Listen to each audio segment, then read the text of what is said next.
In the end of days, world in every change.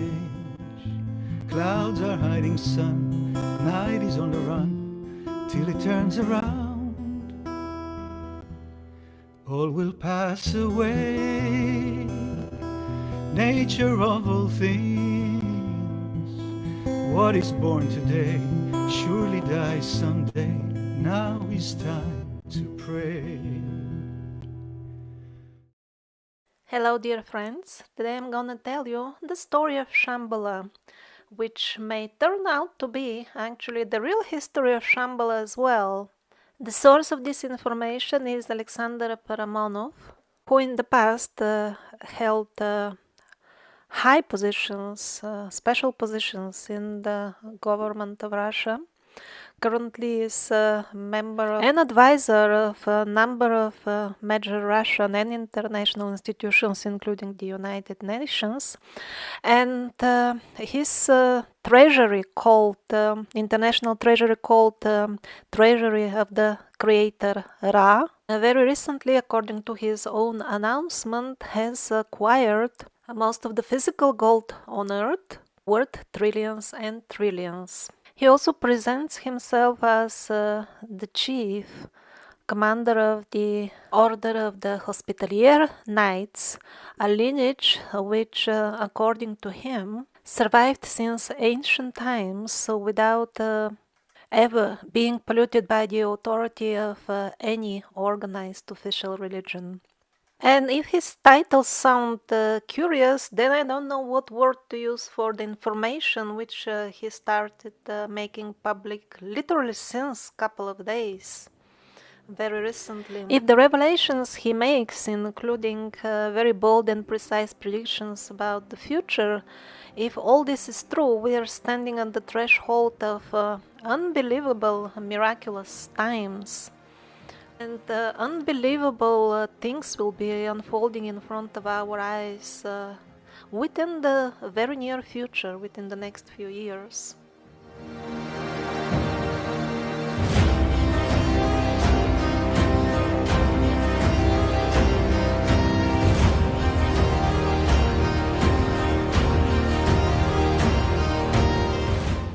Shambhala used to be the earthly headquarters of the race from the constellation of the Red Dragon. The entities from this constellation, who by the way are also the founders of the Asian race on Earth, they are the galactic tradesmen, so to say. They specialize in commerce. More than 7,000 years ago, this race, they were used as soldiers. They were ordered to reproduce very fast, to build an army and attack the people I call survivors in my documentary, The Survivors of Atlantis.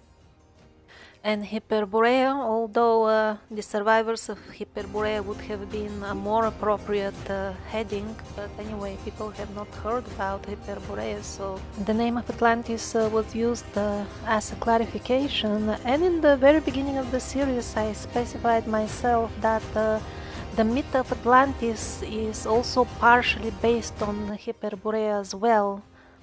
This parasitic occupation, which is now like a huge cancer, at that time was just the beginning, and they gathered an army and they attacked this Hyperborean ring on the northern side of the earth, but they were unsuccessful, and as a result a peace treaty was signed, and that was an extremely important cosmical event.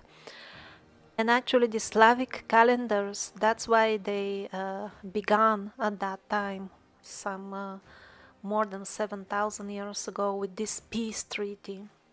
Actually, according to Paramonov, the Great Wall of China is just a small fragment of a worldwide wall, which was like the boundary of this Nordic region of the kingdom of the survivors. Not really a kingdom, sorry, he did not use that word, but the regions of the survivors. And at that time, by the power of this treaty, which had, by the way, galactic and universal members signing it. It wasn't just a treaty between earthly parties. So by that agreement, these dark forces, the army of which of that time consisted of warriors from this race of the red dragon, they had the earth for some time, because a dark period called the night of the Svarog was started at that time. So the Lord of the Darkness, in Christian terms that would be the devil, he would have the earth for some time anyway. So at that time, the survivors in their proper bodies that they had at that time, which were much more developed than ours, they withdrew, they left the earth. But they left descendants whose memory was erased. They knew it would be erased by the dark forces, but still they were their descendants. At that time, the descendants of the red dragon called them Urusi, and they lived mostly in Siberia. If you remember from the episodes of the survivors, the climate was much more pleasant at that time in Siberia. So the proper survivors, they packed and left. However, they had lots of belongings like technology, books of knowledge, and artifacts which they wanted to leave on Earth, because when this night of this Svarog is over, that race, their descendants, would wake up exactly as I told you in the survivors of Atlantis and Hyperborea, and they will rebuild that civilization.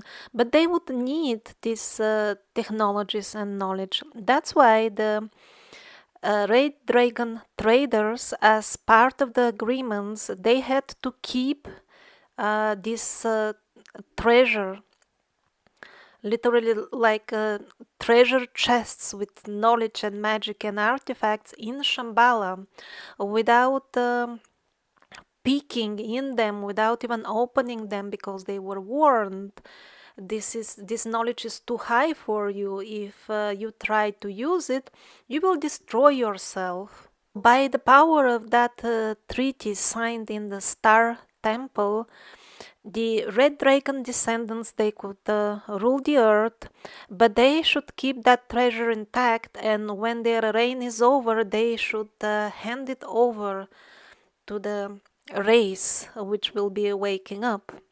That was the agreement. However, after some time, they just broke the agreement. In Shambhala, they opened the treasure chests and they found the forbidden knowledge. They learned how to create entire worlds. And that's what they created in Shambhala. That's why we know about this pleasant environment inside the mountains with butterfly and birds and rivers, and everything is very beautiful. So they, utilizing the knowledge from the treasure chest, they learned how to create worlds, but they could not maintain them, because the only true source of eternal energy is that joy in the souls who live peaceful and honorable lives. For them, that energy flows naturally as they experience joy from the Creator, from our Creator Ra, like this international treasury. That's why he named it after the Creator Ra. But in cases of souls who have taken the path of darkness, they don't have that flow of eternal energy. That's why they started looking for artificial sources to maintain all these worlds and luxuries which they managed to create in the underground Shambhala. And eventually they did devise some ways to milk such energy from the citizens of Earth by tormenting them and then channeling this suffering of theirs into fuel for their worlds and perverted way of life. According to the 7,000 years old treaty, the reward for safeguarding the chests with treasures for the Red Dragon traders would be that at the end, after completing all their duties, they would be allowed to be born as white dragons, which is actually a celestial benevolent race of dragons who are responsible for the movements in the galaxy. They are not mid-range race as the red dragons. They are a higher level dragons. But in case they would fail to safeguard the relics and knowledge properly, they would be destroyed, the red dragons. And that's why in recent years, when the forces of the universe started coming to Earth to prepare it for the transition, for exiting these dark times of the night of the Svarog, when the celestial survivors started returning, using the terms of my channel, and saw that the red dragons did not stand to their promise, they simply destroyed the underground Shambhala, and that happened during the great earthquake which we remember as hitting India some years ago. I believe mostly Gujarat was affected most, or I don't know, I am not very good in news, I don't keep track properly. But anyhow, this entire region, including parts of Tibet, all that was shaking very bad, and the center was where these underground worlds, including all their chambers and astral creations and artificial worlds and tunnels and passages, absolutely everything got destroyed completely.